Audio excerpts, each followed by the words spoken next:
नमस्कार मित्रों। जैसा कि आप सब जानते ही हैं कि अ, पूरे विश्व के साथ भारत भी कोरोना से लड़ रहा है और कोरोना ने समूची विश्व की अर्थव्यवस्था को गंभीर क्षति पहुंचाई है और भारत भी इससे अछूता नहीं है। भारत की वर्तमान जो सरकार है वो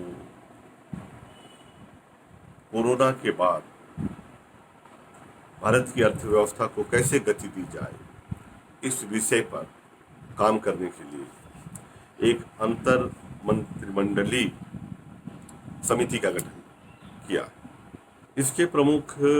माननीय राजनाथ सिंह जी हैं, भारत के जो रक्षा मंत्री हैं। और ये जो अर्थव्यवस्था को गति देने के लिए एक समग्र योजना बनेगी, उसमें खेती का क्या रोल होगा, खेती को कैसे रिफॉर्म करेंगे, कैसे रिवाइव करेंगे, खेती की को कैसे हम अपने दूरगामी लक्ष्यों के अनुरूप बनाएंगे, इसको लेकर आईफा यानी अखिल भारतीय किसान महासंघ जो हम लोगों का एक समूह है, किसान संगठनों का समूह, हमें एक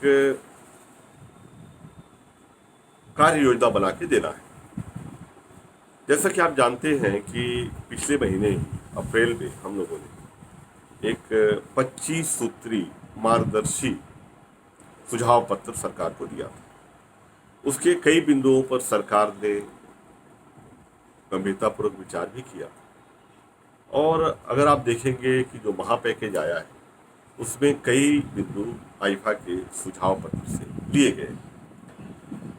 और एक बार फिर मौका है अभी कि हमें खेती से जुड़ी जमीनी बातें जो हम चाहते हैं और जो हम जानते हैं कि यहाँ यहाँ यह परिवर्तन जरूरी है, चाहे वो नीतिगत हो, चाहे वो कार्यगत हो, योजनागत हो, तो उन चीज़ों को हमें सामने लाना है। और मेरा मानना है कि अलग अलग अगर हम देते हैं सुझाव, क्योंकि हमारे देश में बहुत सारे संगठन हैं किसानों के, और अलग अलग हम सुझाव देते हैं तो उसके फायदे भी हैं और नुकसान भी। फायदा ये है कि खेती की अलग अलग क्षेत्रों की क्षेत्रीय समस्याएं अलग अलग हैं, तो एक क्षेत्रीय समस्याओं को हल करने के लिए राज्य सरकार के लिए ज़्यादा सुविधा होता है। हम जो राष्ट्रीय मुद्दे हैं खेती से जुड़े, चाहे वो उत्पादन से जुड़ा मुद्दा हो, चाहे विपणन यानी मार्केटिंग से जुड़ा मुद्दा हो, स्टोरेज से जुड़ा हो, प्रोसेसिंग से जुड़ा हो, उसके जो कानून वर्तमान में हैं उनमें किसानों को क्या दिक्कतें हो रही हैं, चाहे वो निर्यात से जुड़ा मुद्दा हो, मैं बोल रहा था, या जैविक खेती का हो या जैविक प्रमाणीकरण का हो और सर्टिफिकेशन का मुद्दा हो, इन सारे मुद्दों पर जो व्यवहारिक सुझाव है, सलाह है, वो हमें इकट्ठा करना है, क्योंकि वर्तमान परिस्थितियों में हम सारे लोग इकट्ठा नहीं हो सकते। तो सबसे बढ़िया माध्यम है कि हम व्हाट्सएप, ईमेल, टेलीफोन, मैसेंजर के जरिए जुड़ें और अपने अपने सुझाव लिखित रूप में बिंदुवार हम प्रेषित करें और हम उस पर गंभीरता से उसे कंसोलिडेट करके, समेकित करके एक व्यापक दृष्टिकोण रखते हुए हम इसे इस समिति के सामने रखना चाहते हैं। उससे पहले हम चाहेंगे कि हमारे जो सीनियर्स और वरिष्ठ किसान नेता हैं उनको भी दिखाया जाए यह, और उनसे फाइनल राय लेके, अंतिम राय लेके इसे हम आगे सरकार की ओर बढ़ाएंगे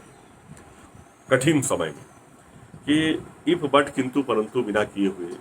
जो जो हमारे अनुभव है, जो हमारे किसान समूहों के, किसान संगठनों के, प्रगतिशील समूहों के खेती को लेके और खेती के विभिन्न आयामों को लेके, तो मैं चाहूँगा कि हम एक ऐसा दस्तावेज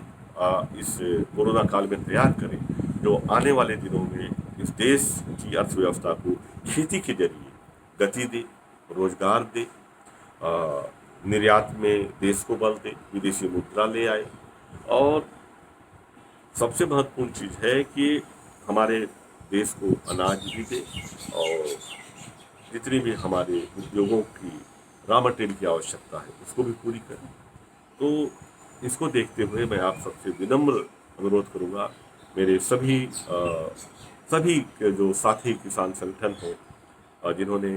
कई दशकों से जमीन पे काम किया है, खेती को नज़दीक से देखा है, किसानों की समस्याओं को नज़दीक से देखा है, समझा है, उन सभी से मेरा निवेदन है कि अपने सुझावों को, अपनी योजनाओं को 30 तारीख तक, 30 मई का तारीख डेट हमने रखा हुआ था सुझाव प्राप्त करने का, और मैं इसे आपस में हुई सलाह के अनुसार 5 दिन और बढ़ा रहे हैं हम। तो समझ लीजिए कि हम तकरीबन 4 तारीख को कंसोलिडेट करेंगे इस सारे सुझाव को। तो जय किसान, जय भारत, नमस्कार।